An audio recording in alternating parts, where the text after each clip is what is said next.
अस्सलामुअलैकुम। Microsoft Excel lecture number 7 में आज हम होम टैब के अंदर फ्रंट ग्रुप के अंदर जो कमांड्स आ रही हैं इन कमांड्स को डिस्कस करेंगे।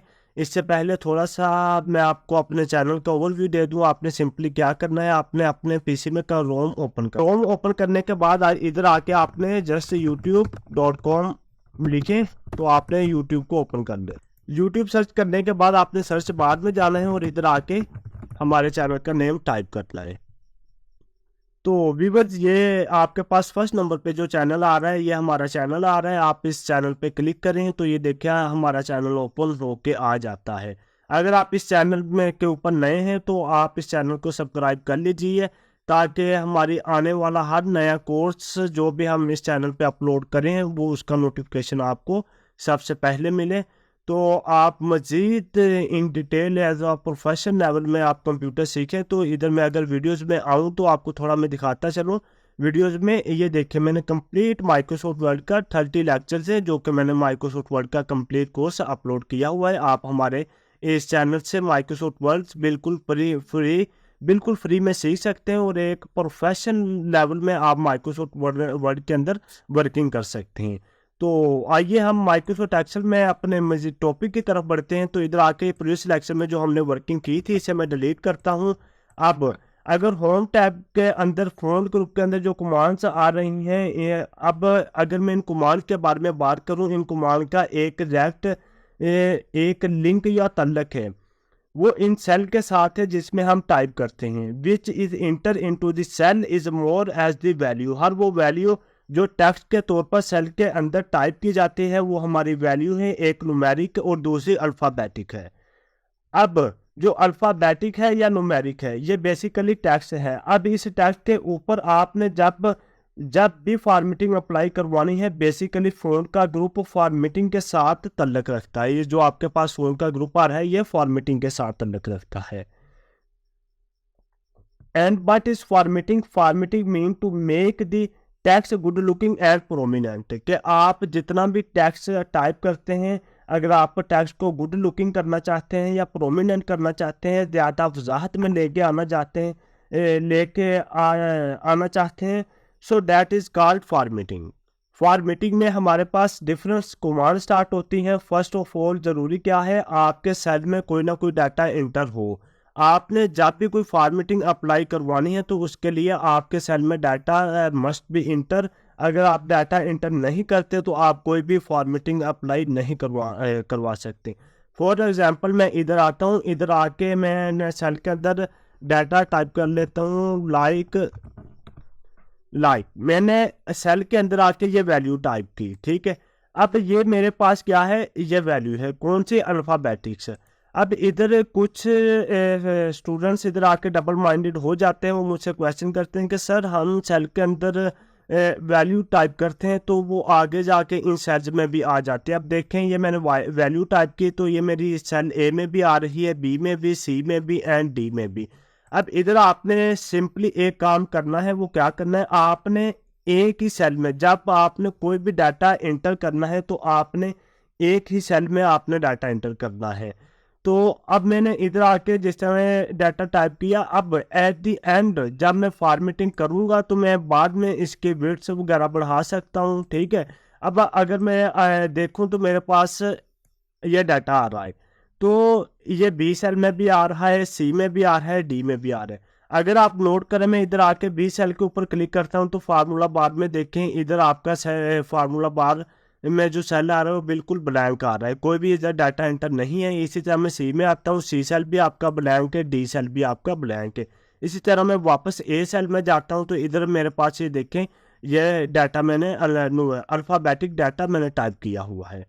तो आप जितना भी डाटा माइक्रोसॉफ्ट एक्सेल के अंदर टाइप करते हैं वो एक सेल के अंदर टाइप करते हैं। जब भी आपने कोई भी आप ये सेंटेंस लिखना चाहते हैं या कोई भी अबारा लिखना चाहते हैं तब तक आप नेक्स्ट सेल में ना जाएं जब तक आप अपनी वो अबारत या सेंटेंसेस कंप्लीट नहीं कर लेते। अब मैंने ये एक ही सेल के अंदर अपना सेंटेंस लिख के कंप्लीट किया तो बाद में इसे मैं अपनी मर्जी से एडजस्ट करवा सकता हूँ। तो बाय द वे अभी ज़रूरत नहीं है, तो आगे जाके इंशाल्लाह हम बात करेंगे इसके बारे में भी। तो इधर आके अगर देखें तो हमारे पास फर्स्ट नंबर पे जो कमांड आ रही है वो फ़ॉन्ट।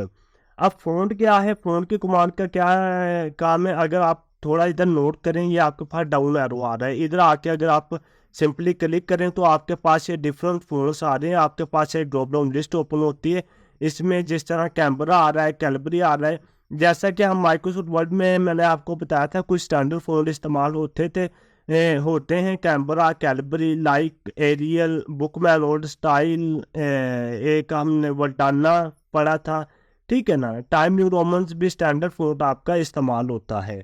तो ये कैलबरी जो कमांड है ये आपकी किस में आती है, formatting. Formatting is always done end of editing. जब भी आपने फॉर्मेटिंग अप्लाई करवानी है, एडिटिंग करनी है, तो एंड ऑफ डाटा, पहले आपने डाटा टाइप करना है तो फिर आपने फॉर्मेटिंग करनी है। अब इधर आके देखें, मैं आके कैम्ब्रिया भी आपके पास फ़ॉन्ट आ रहा है, कैलबरी भी आ रहा है, एरियल भी आ रहा है, ये भी स्टैंडर्ड फ़ॉन्ट आपको इस्तेमाल होता है। तो मैं जाके सिंपली कैम्ब्रिया पे क्लिक करता हूँ तो मेरे पास ये देख के कैम्ब्रिया फ़ॉन्ट अप्लाई होके आ जाता है। तो नेक्स्ट मेरे पास आ रहा है साइज़ फ़ॉन्ट का, कि आप साइज़ इसका कितना इंक्रीज करना चाहते हैं। तो इधर आए, इधर आके सिंपली आप डाउन एरो पे क्लिक करें, तो जैसे आप डाउन एरो पे क्लिक करते हैं तो ये आपके पास डिफरेंट साइज़ आ रहे हैं। आप इधर से जितना साइज़ लेना चाहते हैं तो आप सिंपली इधर आके क्लिक करें, आपका फ़ोन का उतना साइज़ इंक्रीज़ होके आ जाएगा। तो नॉर्मल जो बाय डिफ़ॉल्ट हमारे पास यूज़ किया जाता है वो 11 है, तो हम 11 और 12 तक वैसे बाय द वे यूज़ करते हैं। तो ये आपका है फ़ोन का साइज़। तो आप इस तरह फ़ोन का साइज़ इंक्रीज़ भी करवा सकते हैं जैसे एंड डिक्रीज़ भी। इसी तरह नेक्स्ट आपके पास ये भी आ रहा है, increase font size and decrease font size. आप इधर से भी फ़ॉन्ट का साइज़ इंक्रीज भी करवा सकते हैं, डिक्रीज भी करवा सकते हैं। अब अगर आप इधर आके सिंपली क्लिक करते हैं तो ये देखिए आपका फ़ॉन्ट साइज़ इंक्रीज होके आ जाता है। इसी तरह इधर आके आप क्लिक करते हैं तो आपका फ़ॉन्ट साइज़ डिक्रीज होना शुरू हो जाता है। अब इन कमांड की माइक्रोसॉफ्ट एक्सेल के अंदर शॉर्टकट कीज़ नहीं इस्तेमाल की जाती। माइक्रोसॉफ्ट वर्ड के अंदर इनकी मैंने आपको शॉर्टकट कीज़ भी बताई थी, लेकिन माइक्रोसॉफ्ट एक्सेल के अंदर इन कमांड की शॉर्टकट कीज़ इस्तेमाल नहीं की जाती। तो अगर आप फ़ोन का साइज़ इंक्रीज करना चाहते हैं तो आप सिंपली इधर आके क्लिक करें। ये आपके पास ये जो मौजूदा लिस्ट आ रही है, इस लिस्ट में से आपको वो साइज़ इंक्रीज भी करेगा एंड डिक्रीज भी करेगा, ठीक है ना। तो ये आपका इस तरह से आप फ़ोन का साइज़ इंक्रीज एंड डिक्रीज करवा सकते हैं। नेक्स्ट आपके पास आ रही है बोल्ड की कमांड। अब बोल्ड की कमांड का क्या काम है, increase the thickness of the data. अगर आप अपने डाटा को थिकनेस देना चाहते हैं, थिक करना चाहते हैं, तो आप सिंपली इधर आए, इधर आके बोल्ड की कमांड पे क्लिक करें तो आप देखें आपका डाटा बोल्ड होके आ गया, यानी पहले से वो 2 गुना मोटा होके आया, ठीक है। आपके डाटा को थिकनेस में कर दिया। इसी तरह अगर आप बोर्ड की कमांड को ख़त्म करना चाहते हो तो आप सिंपली इधर आके दोबारा प्लस बी पे क्लिक करेंगे तो आपके बोर्ड की कमांड ख़त्म हो जाएगी। ये टॉगल बटन, इसे हम टॉगल बटन बोलते हैं। जिस तरह हम लाइक बार कर लेते हैं, आप कोई भी फ़ैन आप ऑन करना चाहते हैं तो ऑन के लिए आप बटन नीचे से प्रेस करेंगे और ऊपर जब आप बटन करेंगे आपका फ़ैन ऑफ हो जाएगा, नीचे आप करेंगे आपका फ़ैन ऑन हो जाएगा।